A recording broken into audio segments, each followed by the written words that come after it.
Привет, друзья! А сегодня у нас будет небольшое видео из города Исин. Я сейчас здесь в командировке, закупаю новую посуду, очень много новой посуды. В том числе мы делаем наши фирменные партии исинских чайников. На самом деле, краткое предисловие. Многие спрашивали меня, почему какие-то партии, значит, ты вводишь от мастеров, спрашивают, какие там это мастера, какие-то партии ты вводишь от ваш логотипы, какой же это мастер или там ля-ля-ля-ля. Я хотел бы сказать, что все очень просто. Чайники, которые лучше уходят или которые там дешевле, проще сделать у студентов в количестве, они будут настолько же классные, настолько и сделаны другими студентами, только они там поставят какой-то свой логотипчик. Я делаю как бы серийно, и чайники замечательно тоже у нас уходят. Я контролирую это производство, закупаю сырье, отдаю его на мануфактуры на какие-то небольшие, где-то сами мануфактуры это делают. То есть это много разных способов. Какие-то чайники я покупаю там просто как экспериментально, там по чуть-чуть, для того, чтобы был широкий ассортимент. Сегодня поеду на небольшую мануфактурку, которая сейчас нам делает чайники тоже по заказу, в том числе и чайники дровяного обжига, и посмотрим, как они работают. На самом деле процесс я уже тоже многократно видел, да и вы, скорее всего, видели, но, возможно, кто-то это увидит впервые, а возможно, что мы увидим что-то новое. Так что поехали. Прежде всего, очень короткий, я бы даже сказал, супер короткий экскурс в историю. Что же такое чайники в США и вообще исинские чайники? Многие ведь слышали этот термин, но, возможно, кто-то с ним сейчас столкнется впервые, либо неполноценно, скажем так, его знания. Исинские чайники, они делаются неподалеку от, собственно, города Исин, одноименного в провинции Цзянсу, и знамениты они прежде всего своим сырьем или материалом пурпурная глина или цзыша, в которой существует огромное количество наименований и разновидностей, и так сложилось исторически, что, в общем-то, это место было всегда таким, скажем так, центром именно керамического производства, так же как вот город Диндоджэнь это центр фарфорового производства, Дэхуа центр массового фарфорового производства. Есть еще центры другие, конечно, керамические, Чаочжоу, Лунцюань и многие другие, но вот именно что касается китайских чайников для чая, традиционных чайников, это всегда был и есть до сих пор город Исин. Хотя есть такие города, как Линьшуй в провинции Юнань, как Тинчжоу в провинции Гуаньси, где тоже делают по исинским, кстати, лекалам, формам исинских мастеров тоже делают чайники. И, кстати, они у нас тоже есть. Но именно глина цзыша до сих пор признана, считается все-таки лучшей в плане именно, скажем так, нарабатываемости или изменений, которые происходят с чайником в процессе того, как вы в нем завариваете чай. Именно поэтому по-прежнему Исин это самый-самый крупный центр производства именно керамики для чая в Китае. Городишко Диншуджэнь, в котором, в общем-то, сосредоточены основные производства, как маленькие мануфактуры, как и крупные, за последние, наверное, лет 20 вырос, наверное, тоже примерно во столько же раз, потому что, если я не ошибаюсь, сейчас тут население около от 400 до 500 тысяч, вот, где-то 500 000 человек, вот, а буквально в 1988 году, по-моему, тут было население около 100 тысяч, или даже меньше, там 80, я точно не могу сказать, но вот недавно, буквально вчера, с моим другом, мастером местным разговаривал, настолько сильно выросло объем производства, соответственно, и население, и это один из самых таких, в общем-то, преуспевающих городочков, настолько преуспевающих, что, в общем-то, сюда приезжают люди из соседних провинций обучаться мастерству керамики, сюда приезжают бизнесмены из соседних провинций, и сейчас постоянно идет, в общем-то, такой вот рост интереса к Исину, хотя, казалось бы, мне даже как-то помню, кто-то из русских чайных деятелей спрашивал там, ой, а там не лопнет ли этот пузырь? А теперь немножко про пузырь, потому что здесь также есть еще традиция, значит, известный чайный мастер или Гуотя Мэйшу Гуньиши, там, да, то есть, или Гуотяди, да, или, то есть, уровня национального или уровня провинциального мастера. И вот, собственно, чайники этих самых мастеров, они стоят значительно дороже, часто они могут стоить там десятки, там, тысяч юаней, то есть это сотни тысяч рублей, да, у нас тоже, собственно, есть такие чайники, они действительно очень сильно ценятся в Китае, более того, они дорожают со временем, если мастер умирает, то они дорожают радикально, и этот процесс, он продолжается бесконечно, вот, то есть он никуда не девается, чайники не дешевеют, меньше на их спрос не становится и так далее, именно на качественные чайники. А все почему? Потому что той самой, как говорится, глины исинской, ее становится меньше. Более того, очень много существует баек на тему того, что исинская глина, она там вся закончилась или там что-то с ней еще произошло. Вот. Как я уже тоже снимал, рассказывал рассказывал в других видео, на самом деле это, конечно, не так. Здесь глины достаточно много, и по-прежнему ее можно найти. Многие мастера ее запасли вообще, там, я думаю, на пару поколений вперед. Кроме того, сейчас по-прежнему разрабатываются некоторые шахты альтернативные той самой первой древней шахте, которая находится в центре как раз здесь вот в Яншу, в горах Хуанмушань или гора Желтого Дракона. Она тоже, я там бывал и снимал как раз оттуда тоже видео есть у меня небольшое про сырье из Исина. Кроме того, кстати, если кто-то очень подробно хочет об этом почитать и узнать, я думаю, будет уже к моменту выхода этого видео довольно скоро. В течение, может, года опубликована книга, вторая часть, которая называется «Чайная культура». Там вообще это подробно вопрос рассмотрен. И еще есть статья на сайте, тоже на нашем, если про исинские глины, там чуть более подробно именно про происхождение самих глин. Но самый важный фактор в том, что до сих пор по-прежнему это все идет, развивается. И вот эта вот школа чайных мастеров, которые обучают новых мастеров, которых становится все больше, она как бы не прекращается. Только что, кстати, вот проезжал, но не стал я снимать это в окно. Впервые за очень долгое время увидел ДТП в Китае, довольно серьезное. Сбили мотоциклиста, очень грустный водитель. Часто в Китае даже бывает так, что эти самые мотоциклисты, они специально, когда их там чуть машина заденет, они падают, как будто там их убили, как футболисты симуляцией такой занимаются, потом требуют дикие выкупы с водителя машины, потому что водитель машины по умолчанию всегда не прав в таких случаях. Небольшое очень лирическое отступление. Так вот, собственно, чайники этих мастеров, они и за счет редкой работы, и каких-то интересных форм, и, собственно, имени самого мастера, вот, они очень высоко ценятся, и вокруг этого такой существует даже, можно сказать, своего рода хайп, что вот там такого-то мастера чайника, или всякого-то мастера чайника. Конечно же, это тоже имеет место быть, но есть некая еще параллельная вселенная, в которой как бы существуют мастера, там, студенты, просто обычные самые мастера, которые не имеют какого-то супер имени. Некоторые из них могут иметь достаточно неплохое сырье. И, собственно, я, в общем-то, занимаюсь и тем, и тем. Но среди некоторых мастеров я выделяю каких-то тех, которые вот, если уже чайник дорого стоит, то он действительно должен быть уникальным.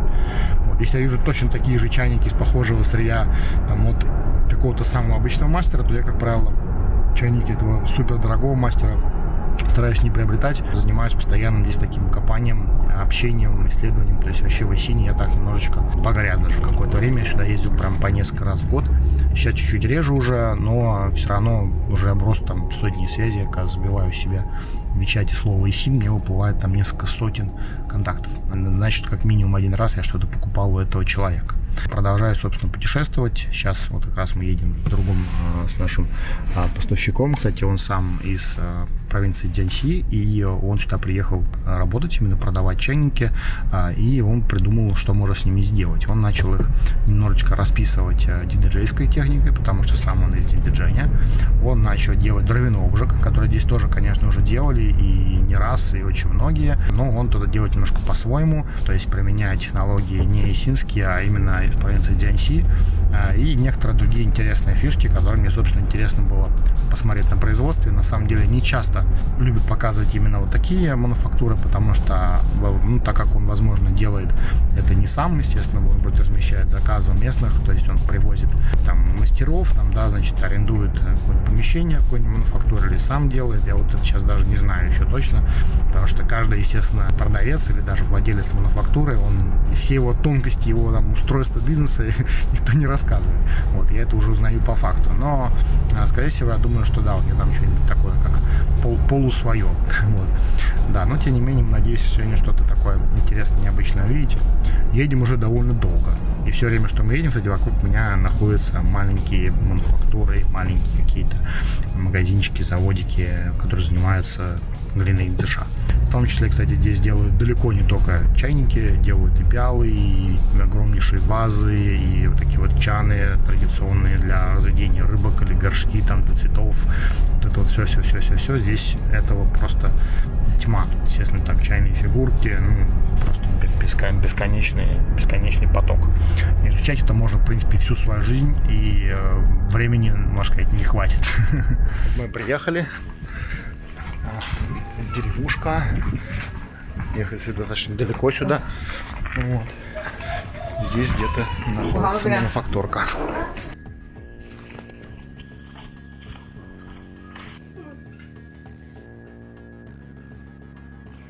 Ну вот мы приехали на мануфактуру, и сейчас я сижу непосредственно на маленьком таком стульчике бамбуковом, на котором всегда сидят мастера, которые делают свою работу. И как раз он уже даже такой подошел, говорит, что говорит, он тут сел, говорит, на мой стул. Вот я говорю, ничего, говорю. В общем-то, весь этот процесс я уже многократно видел, но на самом деле полезно будет посмотреть еще раз. Здесь конкретно вот эта мануфактура, это несколько таких домиков, куча комнаток, в каждой из которых сидит там по 4-5, там трое человек, конкретно здесь трое. Стол мастера – это всегда такой достаточно плотный материал, как я уже показывал. Иногда бывают вот такие большие слэбы. В данном случае это вот такая прессованная полимерная такая ткань, да, пропитанная эпоксидкой, тоже очень мощный, крепкий стол, потому что по нему нужно постоянно разбивать глину. Мастерская выглядит из огромного количества всяких разных приспособлений, инструментов мастера, который работает с глиной. В некоторых случаях это может быть там, до сотни с лишним инструментов. Здесь у него всегда какое-то количество заготовок. Заготовки хранятся в вот таких вот ящиках пенопластовых. Почему они закрываются? Потому что, чтобы глина не подсыхала, и мастер для ускорения работы, когда он делает именно чайники серийные, полуручные, у него всегда разделяются на этапы. То есть он сначала там делает, например, вот такие вот носики, вот они у него здесь, да, потом, значит, он делает, например, крышечки, здесь у него тоже отдельный, значит, такой вот подносик. Потом, значит, у него отдельно он делает тело чайника. Весь этот процесс он разделен. Потом, значит, он занимается сборкой самого этого чайника. Мой, на самом деле, визит вот именно конкретно сюда. Вот сейчас у меня была цель, помимо того, что вам это показать, я еще, собственно, и посмотреть, как работают мануфактуры, с которой я сейчас планирую работать. Именно вот с этими ребятами я вообще сейчас работаю, по-моему, второй или третий раз. Сначала я просто покупал их чайники, и сейчас хочу именно заказать у них партию свою. И это все такой некий церемониал, ну, лично для меня, то есть приехать на производство, посмотреть, что у них как. Они понимают, что мне не все равно на качество, я позадаю всякие вопросы, там, а почему вот это так, а как вы крепите вот там ручки, а насколько, как вы внимательно относитесь там, к крышечкам, а какое у вас сырье, а давайте я вам сырье привезу, может, потому что у меня есть тоже свои варианты хорошего сырья и так далее. То есть это некий такой процесс важный, который я стараюсь держать максимально вблизи. Ну а сейчас я посмотрю, поприсутствую, как же они работают. Сейчас наблюдаю, как мастер работает. Я так понимаю, что вместе с женой, то есть это его жена, вот они вдвоем тут, значит, сидят. На самом деле это довольно долгий процесс наблюдения, поэтому я всегда, когда приезжаю, то там час, два, три смотрю, посмотрю, сколько сейчас у меня получится, сколько вытерпит мой, значит, друг. Он не знает, насколько я замороченный, пока не знает. Сейчас они занимаются доработкой чайников, у которых уже, то есть уже сделано туловище, уже сделаны, значит, носики, отдельно сделаны ручки.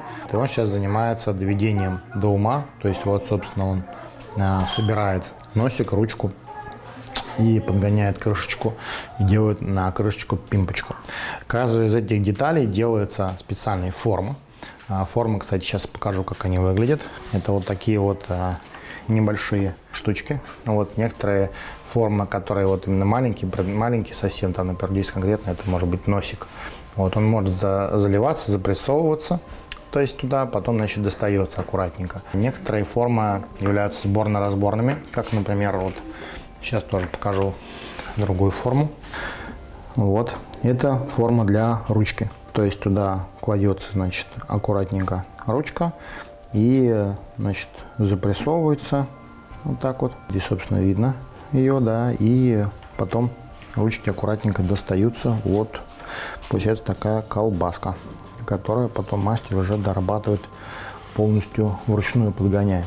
Такое производство называется полуручное, то есть когда делается сначала часть формы чайника и носика и его, собственно, всех элементов, деталей, пимпочки на крышке, как, например, вот, они называются полуручные. Есть также еще и самые-самые дешевые чайники, которые часто вообще всячески клеймятся, в общем-то, любителями хорошей синской глины. На самом деле клеймятся не зря, потому что эти чайники, они на самом деле часто бывают еще и вообще литые. Это уж совсем такое никудышное сырье, то есть когда берется форма и чайник там не прессуется, да, вот глина из такой плотного сырья, окаменелой глины, да, которая предварительно подготовлена, а именно просто уже заливается жидкая масса по типу фарфоровой, и потом просто все это высыхает, и оттуда, значит, потом достается уже готовая по сути, изделия тоже подгоняется вручную какие-то элементы, а бывает, что даже и не подгоняются вручную.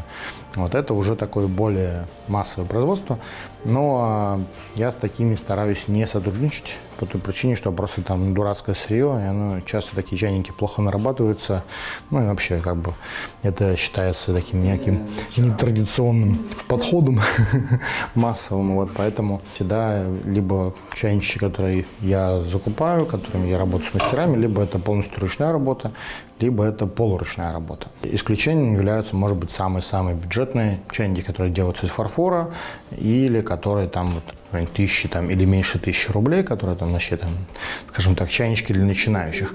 На самом деле какого-то ужаса прям в этих чайниках нет, просто всегда нужно честно называть все своими именами. Есть чайники очень дешевые.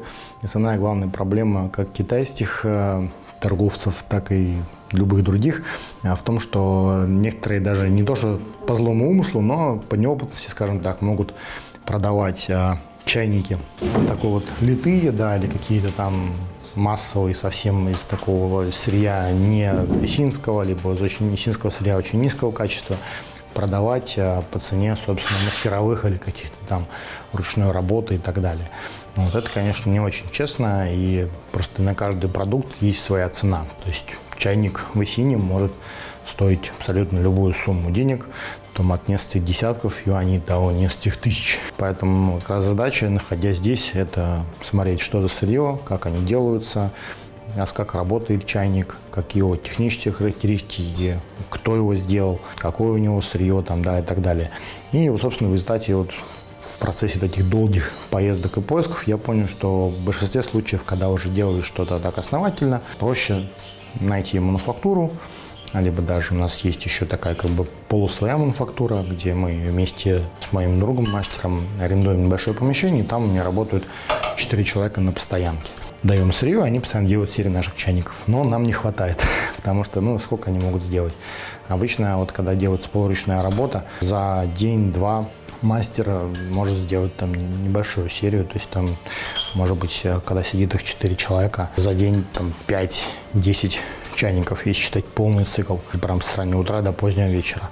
Если какой-то более сложной работы, бывает, что на чайник полдня уходит у человека, то есть все зависит от того, насколько тяжело и насколько долго работать с той или иной формой. И тоже зависит такая глина, какой материал. Тут очень-очень много тонкостей. Некоторые глины, например, как джуни, она там усаживается, с ней там легче работать в одних моментах, а, например, большие чайники обычно делают из другого сырья, мелкие больше, например, из этой глины там и так далее. То есть много-много-много-много нюансов. Формы полуручные, полностью ручные, там опять-таки массовые такие серийные чайники, которые по типу фарфора делают. Все вот это целый такой огромный мир, в котором достаточно интересно вариться. Один из таких самых кропотливых, на самом деле, этапов, и которым дольше всего занимается мастер, как это ни странно, это не формовка чайника, это не прикрепление тех или иных частей, а это именно финальная вот эта вот доработка, вылизывание, можно сказать, маленькими такими палочками, щеточками, значит, пластиковыми такими пластиночками специальными, огромное количество других инструментов из дерева, из пластика, из металла. Это, по сути, такая дополировка, постоянная дополировка чайника, и этим можно заниматься очень долго. Это самая такая кропотливая задача, над которой, собственно, мастер занимается большую часть времени. Вот, то есть, наверное, сейчас вот мастер сделал 3 чайника, прикрепил ручку, носик и пимпочку к крышке. Его жена вот уже за это время все еще пока приводит в чувство один чайник в процессе именно приглаживания ручки, чтобы она идеально выглядела монолитной, ну и была по сути монолитной. Вот, немножечко есть разжиженная глина, вот, и этой разжиженной глиной он, значит, затирает все вот эти вот места, неровности и делает прилегание крышки носика к чайнику идеально. Вспомним, что тут не рассказ Гришковца про романтическую работу водителя поезда, ну или машиниста или поезда, который на самом деле едет там на поезде какие-то далекие расстояния, а обычно есть такие вот перегоны небольшие. Вот в этом, собственно, тоже вся суть производства маленьких таких мануфактур, когда каждый мастер, у него есть своя роль, своя задача, занимается непосредственно каким-то этапом. Часто бывает для того, чтобы производство стандартизировать, часто очень каждому мастеру выделяется один небольшой такой промежуток, собственно, всего процесса. То есть в данном случае здесь отдельная, значит, мануфактурка занимается деланием форм вот этих вот полуручных. Потом, значит, передается тоже на следующую. И дальше все это еще отводится на следующую, который занимается финальным обжигом. Сейчас я не знаю, будем ли мы показывать остальные все этапы, потому что не знаю, сколько сейчас у нас получится. Ну, так или иначе, сейчас мы увидели этап из двух мастеров, которые делают именно вот эту часть процесса.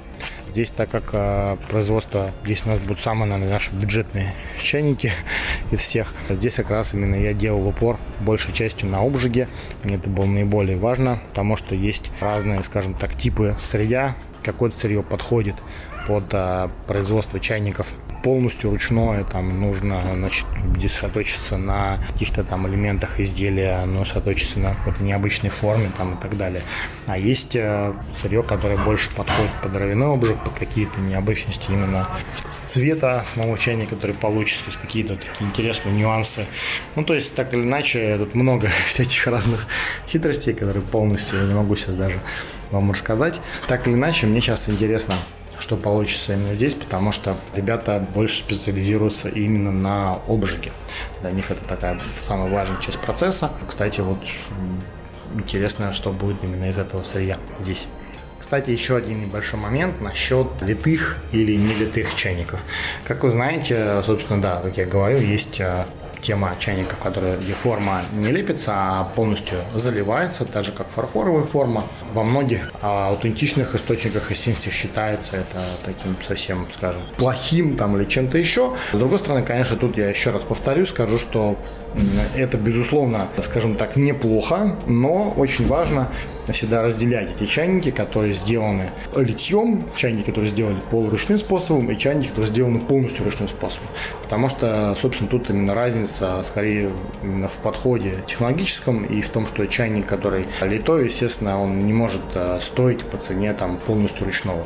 Вот это вот самый главный принцип, потому что само по себе сырье, оно, в общем-то, допустимо. То есть можно даже и окаменелую глину подготовить так и довести ее до такого полужидкого состояния, что она будет застывать, и ее можно будет заливать. Скажем так, ее технические характеристики будут сильно хуже.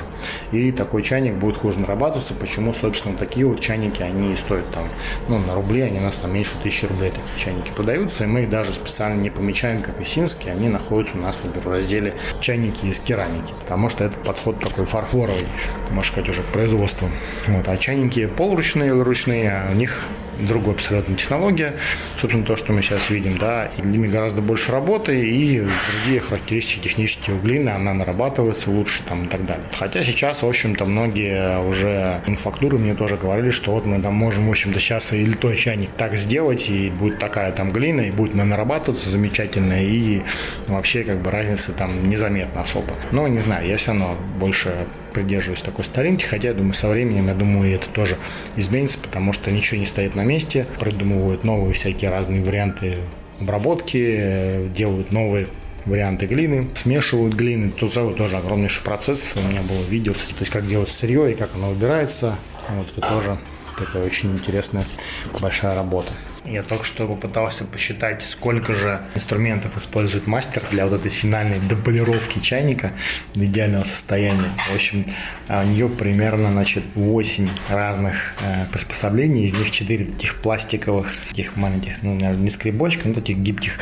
Причем сделаны они, ну, может, конечно, есть какой-то профессиональный материал, но здесь конкретно у нее это просто какие-то куски некоторых бутылок или просто каких-то пластиковых разных, не знаю, там, бытовых каких-то штук, которые отрезаны просто такие пленочки или даже такие более толстые части пластика. Потом некоторые такие шкурочки, ткани, пластиковые, опять-таки такие длинные скальпели, металлические скальпели. И все вот этим вот надо заниматься доработкой. И после этого чайник выглядит просто такой блестящий, идеальный чайник, настолько, как будто он такой прямо был монолитный. Вот, на самом деле это все долго кропотливая работа.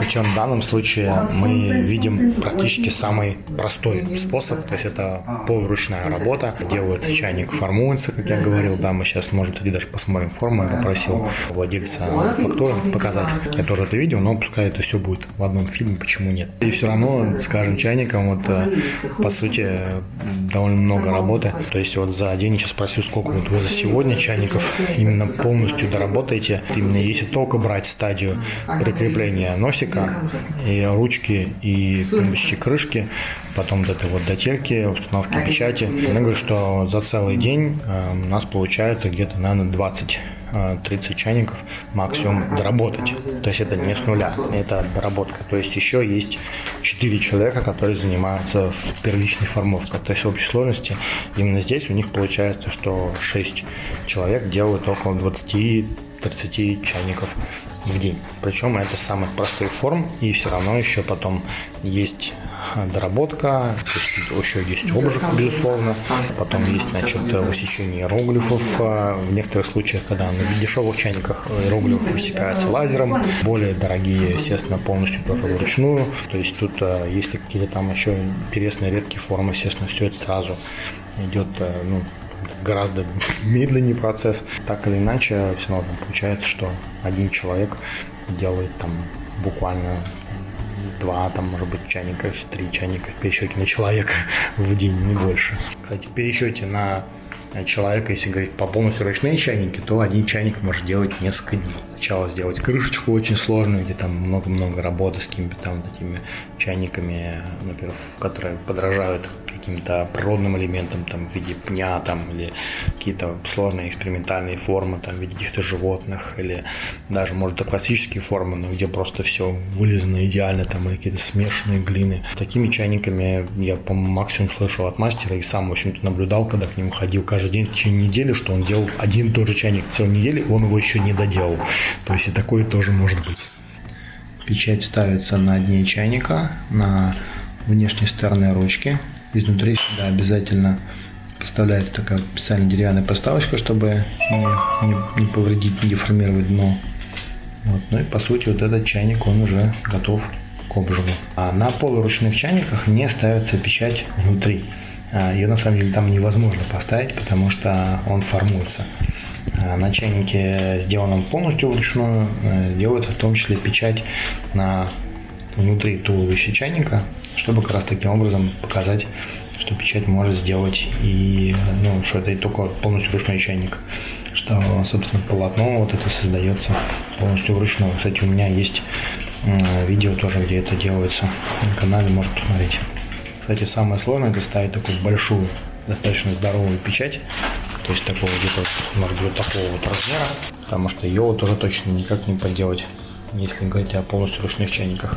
Потому что маленькую печатку при очень большом старании можно поставить и на полуручные чайники. Есть такой некоторый секрет. Просто берется маленькая короткая печать на палец и ставится. Ну, сложно, но можно. А вот здоровая печать без вариантов, потому что она изгибается. Вот, то есть форма чайника повторяет форму чайника. Видно, что она была поставлена, когда это еще был лист. То есть никак такой чайник не сформовать. Таких вот микронюансов их очень-очень много. Хочется, конечно, рассказать почти все, но не все сразу приходят в голову. Да и нам не хватит, наверное, многочасового фильма, чтобы все рассказать. Сам по себе процесс, несмотря на то, что я увижу там уже в 100-й раз, мне всегда очень интересен, увлекательный, вижу какие-то отдельные фишки того или иного мастера. Конкретно здесь девушка очень старается довести именно форму до идеала. Но при этом надо сказать, что это сделано не для кино, потому что прямо сейчас я могу пройти вот сюда и показать вам, собственно, все чайники, которые она вот сейчас, они сегодня, ну, не сегодня, это за, я так понимаю, несколько дней идет, довели, сделали. Посмотрите, как сделан каждый абсолютно носик и каждая абсолютно ручка и каждая крышечка, и все доведено до идеала. Вот это я называю настоящий ремесленник. Не буду говорить мастер, потому что мастер делает уникальные вещи, а ремесленник делает серийные, но очень качественные вещи.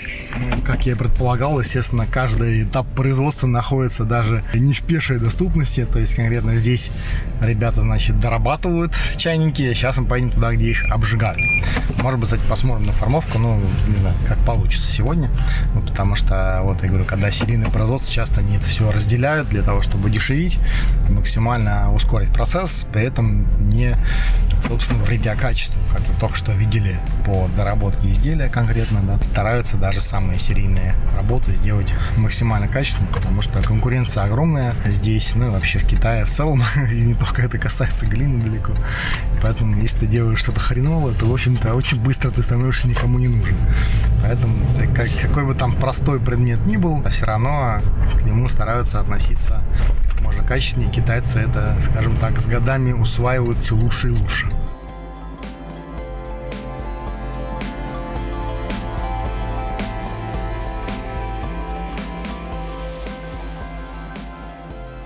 Ну вот, нам повезло, и мы попали на финальную стадию закладки печи. Такая длинная газовая печь, где обжигают сразу огромное количество изделий. Конкретно исинские чайники кладутся вот в такие вот короба. Можно даже чуть-чуть посмотреть, как сейчас сверху будет накладываться следующий короб. Большие глиняные чайницы, под них тоже подкладываются специально такие вот, чтобы не прилипали подкладки. Все это дело двигается в механизме специальном. Такое вот управление у него, которое, собственно, прогоняет через печь. Вдалеке видно там, какой мощный там огонь идет. Это все газ. И на этой газовой печи очень важно все это прогнать не только на правильной температуре, которая тоже контролируется, но и правильное время. Поэтому некоторые изделия, которые требуют разное время обжига, они обжигаются тоже разными группами. В данном случае сейчас обжигается все, что вот с такими стандартными такими вот требованиями. Мне очень интересно, как он устанавливает именно эти чайницы, эти между крышками, да, между дном. Сюда проложен такой вот нетканый материал, он посыпает специальным белым порошочком. Кстати, именно этот белый порошочек вы часто можете видеть внутри нового исинского чайника, бывает немножечко остается. Это тот самый порошок, чтобы не припеклись изделия, не припеклась крышка. То есть здесь все вот эти вот пластины, они все выполнены из несгораемого материала. Еще дополнительно сюда используется вот этот порошочек. Мастер, который занимается загрузкой печи, он очень подошел ко мне, как ты справляешься, ты, говорит, дружище. Я говорю, вот так. У меня сейчас 3 камеры одновременно снимает. Держу DJI, здесь у меня в руке, в этой же руке у меня GoPro. Вот. И все это еще снимает у меня камера Sony. Я один троерукий мастер. Вот такая вот длиннющая печь. Здесь мы видим вдоль печи тоже сложено очень много разных форм. Здесь же рядом у них, я так понимаю, еще и свое производство. Вентиляция этой печи очень большая, серьезная, скажем так, потому что для того, чтобы поддержать высокую температуру и чтобы разжечь огонь как следует, нужно много воздуха. Кстати, механизм постоянно двигается. Двигается он очень-очень медленно, поэтому это незаметно. Но вот он, собственно, пресс, который толкает очень плавно всю вот эту вот махину огромную, длиннющую. 32 метра длина печи и запрограммирован, собственно, этот станок. Вот, кстати, сам станок. Видимо, там идет обратный отсчет. Программируется, насколько нужно продвигать, с какой интенсивностью, с какой скоростью нужно продвигать всю эту огромную линейку туда глубже в печь. Ну а сейчас я прогуляюсь вдоль всей печи. Кажется, на самом деле, что она длиннее. Но мастер говорит 32 метра. Вот на подача газа. Видно желтые трубы. Ага. Сейчас меня проводит к самому концу, собственно, печи. И здесь мы выйдем в выход. Да, здесь у нас потихонечку все выезжает обратно. Тоже такие полозья. И здесь видно уже изделия, которые, собственно, подготовили к отгрузке мастерам, которых их заказывали. Надо сказать, что каждый такой подносик бывает, что это одна небольшая мануфактурка, то есть виден на самом деле не шибко крупный объем. Пара подносов — это там целый день работы семьи, то есть очень много-много разных изделий. Здесь вот видно, как они присыпаны вот этим вот самым порошком после обжига, да, то есть вот они еще с этим мне тут тепленькие. Потом обязательно эти чайники некоторые дорабатываются, то есть с ними там еще довольно много возни предстоит, там отполировать крышки, притереть их и так далее. Тут, кстати, тоже интересные чайнички. По-моему, они еще даже горячие. Да, они еще даже горячие. Это похоже, кстати, на работу мастера Сю, тоже у него из глины Удзинша. О, а вот, кстати, поехала, потихонечку движется. С той стороны как раз пресс пошел, и вот он сдвинул изделия. Некоторые чайники, кстати, которые здесь видно, к ним так просто отнеслись, просто сложили кучкой. Вот они так обожглись. Здесь, значит, расписание у мастера. Там один мастер следит за загрузкой, другой мастер, вот он стоит, следит за выгрузкой. Тоже нет рукавицы, потому что все это очень горячее, естественно, при выгонке из печи. И надо все это, собственно, взять и аккуратно положить, а потом подписать, где чье. Это тоже важный момент. Машина запрограммирована на продвижение примерно на 30 сантиметров в течение где-то 15 минут. Общий весь процесс движения по всей печи занимает 24 часа.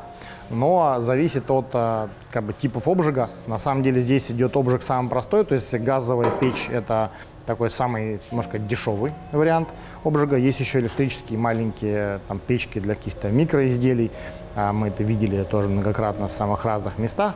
Самое интересное, что именно такой вот обжиг, скажем так, заслуживающий еще больше внимания, это, конечно, обжиг на дровяных печах. То есть это и Гулуньяо, драконные печи, да, это и, значит, печи всяческие разные, маленькие тоже других типов, там в Дзиншу я их видел, много где еще, где обжигаются уже изделия, скажем так, вот эти вот дровяного обжига. Я тоже, кстати, такую одну печь показывал. Есть эти гибридные печи, где используется и электричество, и газ, и дрова одновременно.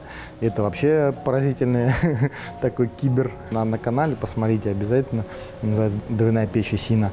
Вот, всякие такие штуки тоже очень интересны, но я как старающийся, скажем так, показать максимально широкий спектр, я не занимаюсь каким-то там мифологией, что все и все обжигают там на дровах, все делается полностью вручную. Есть абсолютно все. И более того, все имеет право на жизнь. Потому что тоже такого фанатизма, что, значит, мы теперь только пьем из ручных чайников там, или только работаем с мастерами, которые все обжигают вручную там, на дровах. Такого, конечно же, нет. Просто это один из вариантов. Каждому изделию своя цена, своя уникальность, свой подход. Нужны чайники и доступные для каких-то случаев, да, там, или для начинающих, или кто только-только увлекаться начинает. Ну и я сам тоже иногда завариваю в таких чайниках в разных ситуациях. И есть эксклюзив, который делается в гораздо более меньших объемах, собственно, обжигается по-другому и делается дольше. То есть тут огромное количество разброса на любой вкус, на любой подход, всегда есть какой-то вариант продукта. Нравится мне такой способ записок на стенах. В Китае очень часто можно встретить, особенно на производствах, на разных заводах тоже, где технические пространства, хотя и дома тоже бывает. То есть какой-нибудь там телефон там, или просто, значит, доставка воды там, или какой-нибудь там дядя Лю, который привезет мне формы сегодня, завтра там по звонку, там еще что-нибудь. И часто это просто на стене, там, не заморачиваясь, записывают, спокойно так работают. Вообще вот такие некоторые очень простые варианты сохранения информации очень забавляют. Ну да, я думаю, что тут особо сейчас больше мне уже нечего показывать, поэтому я думаю, мы, наверное, сейчас двинем дальше. Внутрь печи я уже точно не залезу, а работа здесь медитативная. То есть ты просто сидишь и 24 часа потихонечку ждешь, как выдвигаются изделия, там загружаются новые изделия. Нужно контролировать беспрерывный процесс, то есть печь не останавливается никогда. Рабочие здесь работают посменно.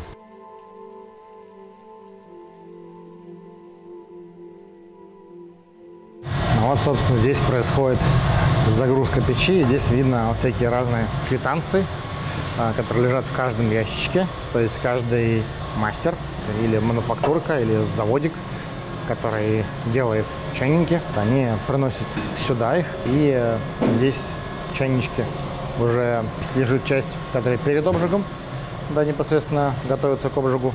Вот, кстати, очень классные шуйху, вот уже обожженные. Вот, потом для них будет ручка делаться. Сюда же привозят уже обожженные изделия, готовят квитанцию для, значит, заказчика. Сейчас работник их складывает, готовит к отгрузке. Некоторые изделия здесь же даже и пакуют. Ну, обычно пакуют так вот очень просто, потому что это потом везется уже в магазины или, может быть, какому-нибудь оптовому клиенту. Вот, а уже дальше там упаковываются в более красивые коробочки и так далее. Здесь же все так просто. Главная задача не разбить по дороге.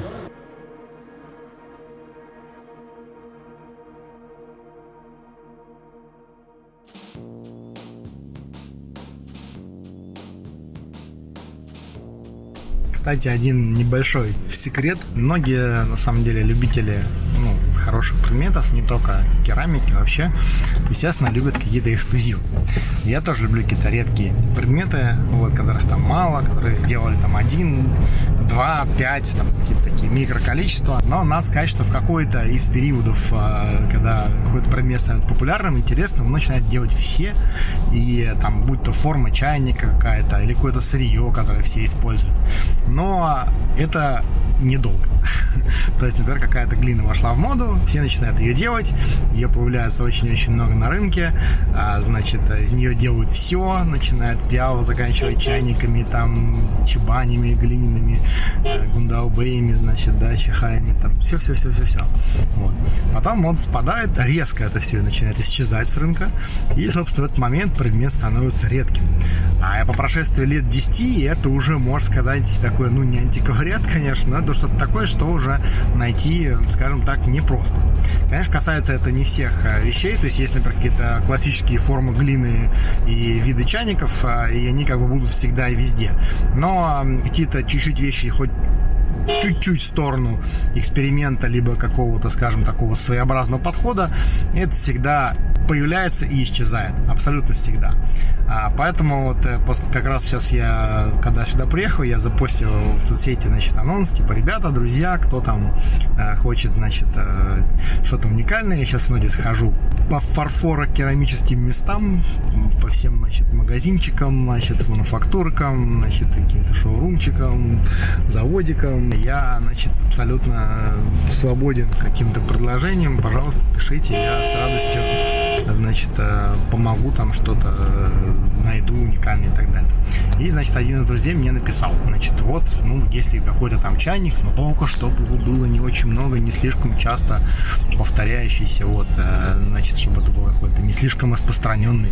Я говорю, такая забавная на самом деле штука, я никогда бы не оперировал понятием редкий и нередкий, потому что любая вещь может в какой-то момент стать резко очень популярной и абсолютно редкая, любая вещь может с рынка пропасть, вот, поэтому это абсолютно не стоит на это обращать внимание, много их или мало, это абсолютно не важно. Важно, с какого сырья сделан предмет, насколько он вам самим просто нравится, и как бы опираться на какую-то там моду, и то, что вот у меня там уникальный, единственный предмет, конечно, можно, но только если действительно там попался какой-то там старый предмет, или который там с какой-то прошлой серии. Но я говорю, что любой предмет, который вы сейчас купили, даже если вам кажется, что это что-то там очень распространенное и модное, пройдет 5-10 лет, и такого чайника прямо вот из такой же глины будет практически не найти. Потому что меняется и сырье, меняются и какие-то технологические подходы, немножечко меняются формы, даже классические формы. Тот или иной мастер, та или иная мануфактурка, у них у всех свой такой подход, он довольно-таки уникальный. И в любом случае, даже, казалось бы, вот сколько там, десятки тысяч есть человек работает, если не сотни, с чайниками, и все равно, значит, у них свой какой-то такой своеобразный, скажем так, подход к этому делу. Так или иначе, если мастер растет, начинает делать что-то уникальное, у него тут же начинают получаться какие-то вещи, которые его начинают выделять, и он становится уже, собственно, мастером. Сначала первую ступеньку занимает на региональном уровне, потом, если он начинает делать уникальные предметы совсем, то уже начинает получать всякие заслуженные ступени, типа как гудядида, то есть мастер искусства государственного уровня, мастер изящных искусств, да, если будем правильно переводить с китайского. Поэтому да, в общем, главная суть моей тирады в том, что не стоит заморачиваться на теме там уникальные предметы или не уникальные, а стоит заморачиваться на том, насколько он вам самим нравится, а уникальным он станет по-любому. Рано или поздно.